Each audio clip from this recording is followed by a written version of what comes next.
This is Captain's Log with your host, Captain Mark Gray. Welcome aboard.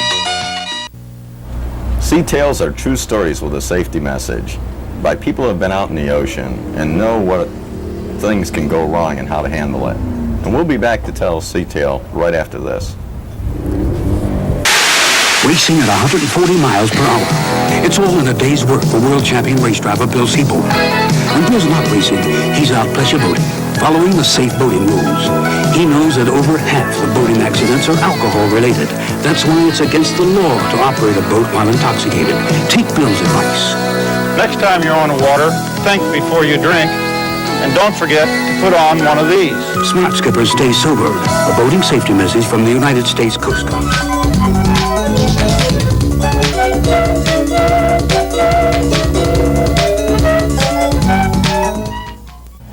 My Sea Tales guest is John Von Collin. How are you doing, sir? How are you, Mark? Welcome aboard. Thank you. Could you give us a brief history of your boating experience? Yeah, I've started boating when I was about 12 years old on the East Coast in New Jersey. I had a boat at that time, which was a small boat, of course, and ever since then I've had probably 25 to 30 different styles or types of boats.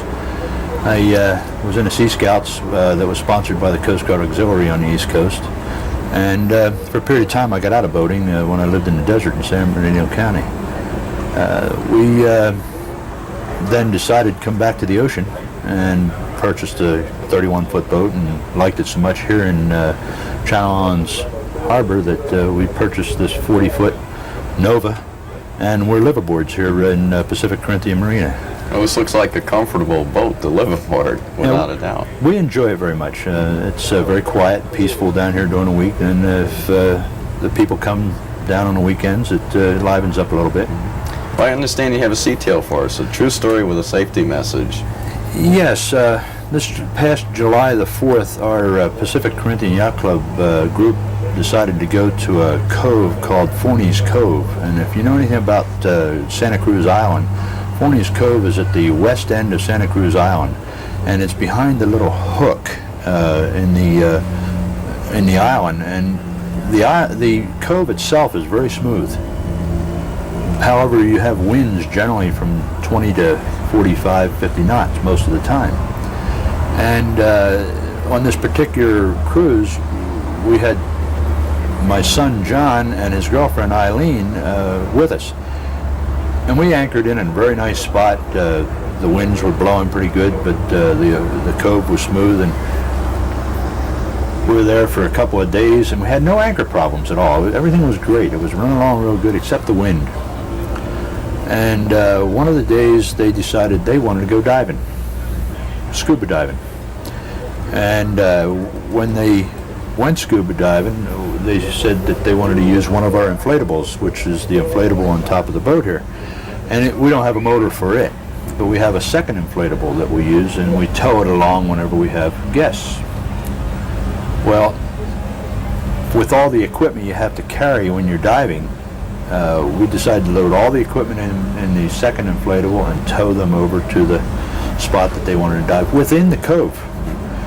And this one particular day, the wind was not really heavy, maybe 15, 20 knots, and it was a nice day. The sun was shining, and we get back over to the area they wanted to dive, and there's a little bit of kelp in there.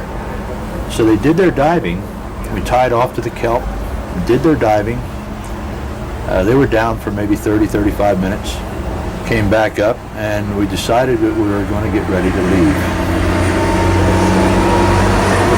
Untied the line from the kelp and started to leave, and the wind started to come up a little more. Started blowing a little more. Back off to our east, behind us, where the wind was blowing towards, was a large area that was jagged rocks behind us. The jagged rocks were maybe 50 yards away from us, and the wind started blowing us towards it. I started the engine up. We were just about getting ready to pull out of there. Then all of a sudden, the engine revved up for some reason. Started checking, find out what the engine revved up for, and what had happened was we busted a shear pin. This is on the outboard. On the outboard motor of the dinghy that was towing the other one. For our non-boating friends, could you explain what the shear pin is? Okay, shear pin is there's a propeller on a shaft that comes out of the bottom of the engine, and that shear pin goes through the propeller, through the shaft, and when it's intact, it holds the propeller on, and it turns the propeller. The shaft turns the pin, and which in turn is hooked to the propeller. Well, the shear pin is made out of brass so that it can shear. If it's made out of steel, you'll ruin your prop, you'll ruin your shaft, you might break the shaft or the gears. Well, the shear pin broke, and when the shear pin broke, of course the wind was blowing us, and it was blowing us towards the rocks. Well, we didn't have an anchor on board, we didn't have an extra shear pin, we didn't have a toolkit on board, so we were in a little bit of a problem. The only fortunate thing, we were still in the kelp. When we grabbed a hold of the kelp, we tied off to the kelp, and it kept us from blowing onto the rocks. However, we still had a problem as how we were going to get out of there. When we finally we decided that we had to call for help. Fortunately, we had a VHF handheld radio with us. And the VHF handheld radio, we called some of our people within the area, and they came and pulled us out. If it was not for having the handheld, we would have been out there for a long period of time waiting for help because everybody thought we were still diving. Perhaps you could break loose from the kelp and continue your journey there if the wind picked up or something. If we tried to do that, though, we would have been blown onto the rocks. No, I'm saying that how you were tied to it, perhaps the kelp might let go eventually. That's true. That's true. Yeah. So what we did was we called for help, and we got the assistance we needed to pull us out of there. Well, I think the interesting part about the story is, number one, I've been in boating long enough to know that we need to carry the tools and the equipment that we need to do the job.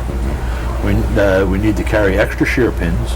We need to carry fuel. We need to carry the VHF radio, and all of that will prevent some probable damage that may occur.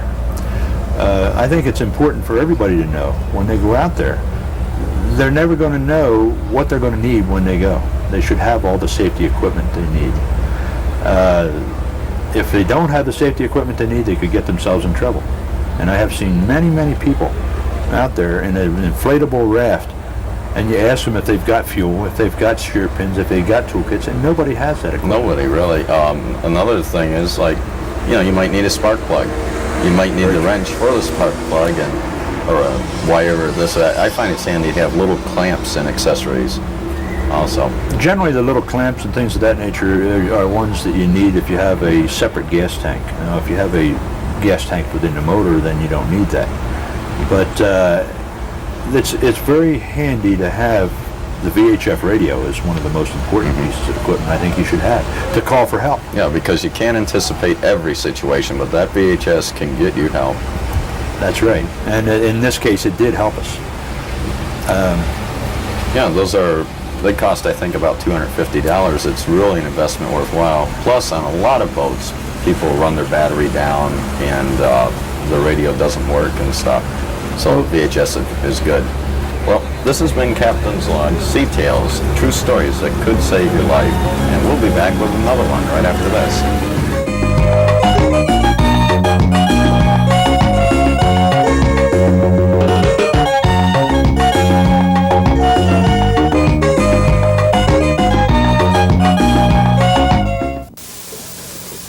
I think it means feet.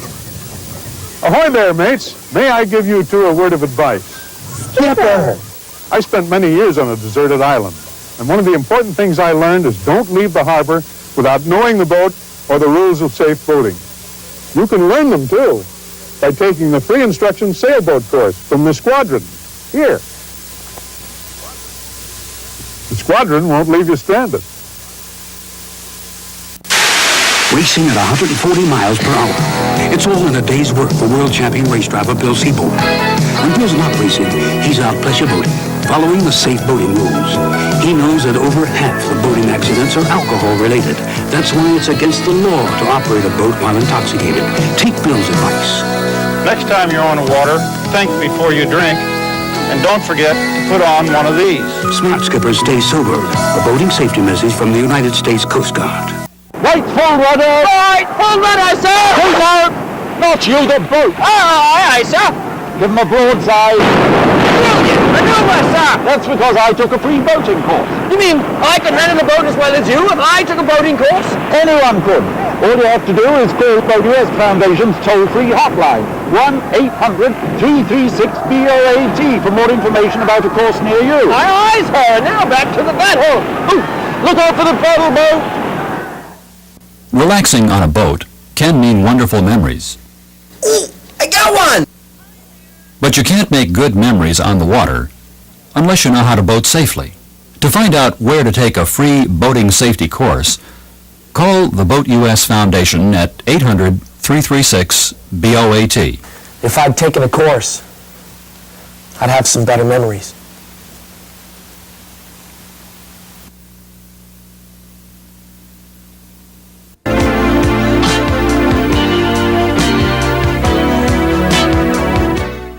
My next Seatails guest is Mr. Burt Rosenberg. Welcome aboard, sir. How are you? Could you tell us a little history of your boating experience? Yes, I've got about 10 years of boating experience. I started with a small boat and worked my way up to a 41-foot trawler. Quite a bit of knowledge, quite a bit of difference in learning about a larger boat. And I think one of the biggest things to learn about is the equipment that you've got on aboard your boat, mechanical things especially. I was quite fortunate and unfortunate in the fact that I ran my hand through the chain and the anchor, which broke it up pretty good. Fortunate to the fact that I still have a hand. Busted your fingers? And yeah, broke them all up. How did that happen? Basically carelessness and not knowing how some of the equipment was set up, which was quite different from the boat I had before. One of the things is when they set the switches up for the power windlass. Which for our non-boating friends that are new to boating, what would that be? It's a mechanical device, a big electric motor sits on the front of the boat that pulls up the anchor chain. So you don't have to do it by hand? You don't have to do it by hand. Just push the button? You push the button.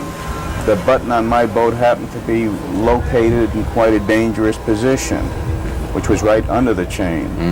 A lot of it was my own carelessness, which, of course, you learn about these things So the hard chain's way. coming in, and your hand got caught in there, and pulled your hand in. Pull my hand all the way in. I was fortunate that I was smart enough to pull my foot off the switch and release the brake and get my hand out. Another thing that's quite important is when you go out that there are people with you who know what they're doing. Not only the captain of the boat, everybody else should have a good knowledge of the mechanics of the boat so that somebody can bring you home if something happens to the captain. We happened to be quite fortunate. We were out with the club. There were nurses out there who could take care of my hand. With the yacht club? With the yacht club, right. We were out with the Pacific Corinthian Yacht Club. That's perhaps a safety factor to go on these cruises together and everything. Right. It's a big factor in that if anything happens to you, there's other people to help. One of our primary reasons for joining the club was the fact that we knew very little about boating originally, and felt if we were going to spend any time at the islands or boating any distance, it sure would be nice to do it with other boats or people that knew what they were doing. As I said, there was a nurse aboard, or aboard one of the boats, came out and bandaged me up. It was to a point, it was over a 4th of July weekend, and we knew there was no sense coming in, that there was no doctors going to, you go to emergency and get your wound cleaned, and they wouldn't really even set the fingers. So we knew this beforehand, so we stayed out there and came back in they made me as comfortable as possible, and they were able to come back in. But I still stress the biggest thing is to know all the equipment that's on your boat and how it functions, and what, even if changing a boat, if you went from one boat to another, to be sure you learn the differences on how that equipment's been installed, to know where the faults are and the advantages to the equipment. What kind of medical equipment did you have on your boat? Oh, did you on have my enough boat, to I just handle had, that? no, well, between all the boats we did. Between all of them put together? Yes, basically you I had had something for pain, I had a regular first aid kit, a fairly good sized one. was there anything for pain, really? For extreme pain? Not really. That's something that's very difficult to... We've done a whole show with a doctor that tells you the special medications and everything you should have, where you get training, how to set a broken leg. And I think this is one of the biggest things that a lot of boaters overlook is the medical aspect, and having what you need above and beyond the first aid kit. Right. But let's assume that you're out there by yourself without the club, and with the same equipment that you had on board, what do you think the end result might be, especially if you're out there alone, or just you and perhaps a wife that had no knowledge of how to operate the boat? I think we could have got to the harbor, to the entrance of the harbor, but I don't know about beyond that. Because she'd have to bring you in and Right. stuff, so you'd probably have to call the harbor patrol, have them board Right. your boat, and Come and get you. pilot it in for you. Yeah, because, but as far as really having full medical, you have to know what you're doing to some extent. But I believe that you're really limited to what you can have aboard unless you're trained at using it. There's a lot of those equipments. The doctor that we did have on, he said go to your own doctor, for instance, especially if you're going on a long cruise, and you should get a special physical, special dental exam, and the doctors and dentists will give you a whole list of medications with instructions when and how to use that medication. So that's part of the educational process, where your doctor will help educate you, and the pharmacist, as well as going to the Red Cross to learn how to set a broken leg. And then, of course, you need the cast and the materials, the splints and, what have you, for different parts of the body that may be broken. Because if you're out in 25-foot seas and gale winds with a broken leg and no painkillers or anything, and help might be as much as a day or two away, you're going to be in misery. Well, we do have an advantage here where we're located, is the fact that the Coast Guard has a helicopter rescue service and so on, which you try not to ever want to use, but it is there if needed. It's the type of thing that they can they come get you pretty quick if it's an emergency. But other than that, it's... Of course, if you're cruising between here and Australia somewhere, there are limitations to other help, but there are doctors on board other ships. You can call them up on the radio, and perhaps they can rendezvous and help you along. But it's better if you have the knowledge and what you need on your own. I'm sure that's the best way to go, to invest the time and energy in building the equipment and knowledge that you need. And on that note, I'm going to say I really appreciate this sea tale, and we'll be back with another sea tale right after this.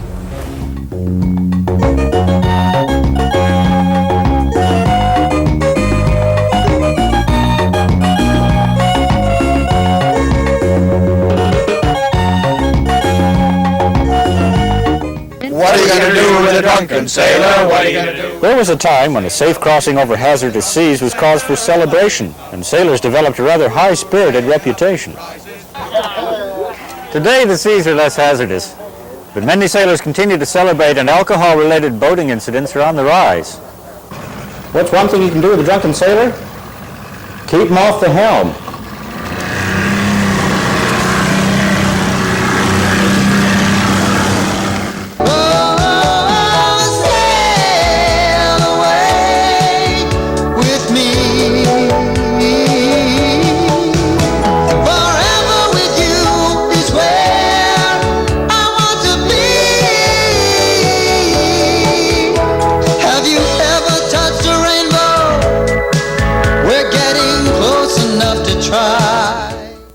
My next Sea Tales guest is Mr. Herb Houston. Welcome aboard, sir. Hi, Mark. Could you tell us a little bit about your boating history? How many years you've been into boating and types of boats? Well, if you want to go back, say, 70 years or so, when we were making canoes out of wooden bicycle rims to ride the breakers in the Santa Monica Bay. Of course, we don't have to go that far back if you don't want to. So you've got quite an extensive history. Yeah, my first big boat was in the mid-1930s. It was a 43-foot single screw, wooden hull. It's a classic. It's still floating down in San Diego. Mm-hmm. That's an old boat. It was built in 1921. It had to be well maintained to still be floating. Yeah. Of course, with the wood boats, you have to change wood once in a while, you know, when the worms get at it. It's all remade right now. Yeah. Oh, let's see. You're talking about history. Well, I understand you have a sea tale for us, a story with a safety message. Could I get you to tell one of those? Well, yeah. You want some more history? I'll go into the sea tale. I'm going to leave it at this. With 70 years of history, I'll take that. We would be here quite a while. As a prompt. Yeah. But little safety story, some kind of true incident. In all those years of boating, you must have quite a few, I realize. Well, I've never been into real bad trouble. And the reason for that is when you go to sea, you have to have with you what you know you're going to need or what you think you may need. If you don't have it, you have to do without it. So you have to improvise. I've always managed to have something aboard to fix something that went wrong, seems like. Well, I lost a through hull one time. For our non-boating friends, could you explain what a through hull is? A through hull, yes. In the plumbing of the boat, your heads are pumped through hulls into the sea. Your bilge, you pump. These are little fittings with a hole in them. Yeah, this is that go to the ocean. Yeah, right. Yeah, and suck up the water. Right. Yeah. Or discharge. And you suck in seawater into your heat exchanger to keep your engine cool, things like that. And one of these fell off. Well, these things are being metal. Sometimes they corrode away, and you have a hole in the boat. So what do? You have to find it, and you have to plug it. So I always had some cone-shaped plugs. So it goes from a small point to a wide end, and it'll fit any size through hull in the boat. And you just beat it in there until it holds, and you're all set. These are made out of wood, or yeah, wood. Yeah, it's like a tapered dowel. Well, let's see. I've got a story. We were heading for Catalina out of L.A. Harbor, what used to be known as West Basin. I think they call it something else these days. But we were heading across to Avalon. And it was after work, so in the middle of the night, when we were in the middle of the channel, and we were going over a pretty heavy sea. It was clear and no clouds or anything, but the sea was kind of rough. And let's see, I was steering. You know, you have to counteract the action of the waves. And all of a sudden, I didn't have any steerage. So what do you do with a single screw, 43-foot, 8-foot beam boat? With no steerage, with a great big 24-inch prop beating itself in the water? It goes around in a sort of a tight circle. And how do you straighten it out? I mean, if without that rudder, you're in trouble. We were in trouble. So I figured, well, I've got to improvise a rudder. So I took down the mast. We had a 10-foot mast. And I unscrewed the hinges of one of the hatches. And I was about to nail this hatch to this mast to make a sweep rudder so that I could steer this thing. That was a black night. And I was looking out over the water there, and I saw some running lights over in the distance. Oh boy, we're saved. So I stopped what I was doing and went up to my spotlight, and I searched the big old searchlight, you know, inside. And I aimed it at these lights and blinked and dot, dot, dot, dash, dash, dash, dot, dot, dot. The SOS. SOS, right. And I watched it, and it changed course and came over, and finally came along, and it hove to alongside on my port side, and I shouted at the skipper. I said, well, we lost our rudder. Can you give us a tow? Sure. So he got a heave line, and he threw it, and it missed. And I came up through the hatch in the forward deck, and I was waiting to catch this thing if it ever hit the boat. You know? Well, finally, at about the fourth try, it landed across the deck, and I grabbed it and pulled the line aboard and made it fast forward. and he towed us into Descanso. And he said, he shouted at us, he says, "You better drop the lines because I lost one rudder during this tow. It got fouled up in one of the lines. So I'm on one wheel, one propeller, so I don't have much control with a twin screw job." It was a 60-foot boat, lots of boat. So I dropped the line. I thought, that's okay, we'll just anchor. I had an 80-pound kedge anchor on that thing. And so I lowered the anchor, and the anchor just dangled in the water. I ran out of line. There was no bottom. We weren't in close enough. I put every bit of line I had on board, including all the spring lines and the painters and everything. We still dangled the anchor and never did touch the bottom. We were too far out. See? So we had a little clinker dink on board, and we rode that in and got the harbor maintenance guy, and we rode out. In the meantime, incidentally, it was foggy. We couldn't see a thing.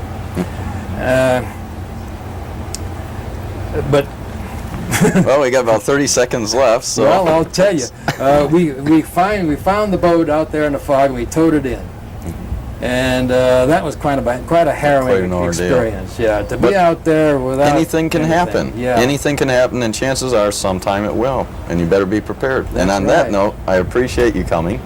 This has been Captain's Log Sea Tales. They may save your life or save you a headache out in the ocean. So watch Captain's Log.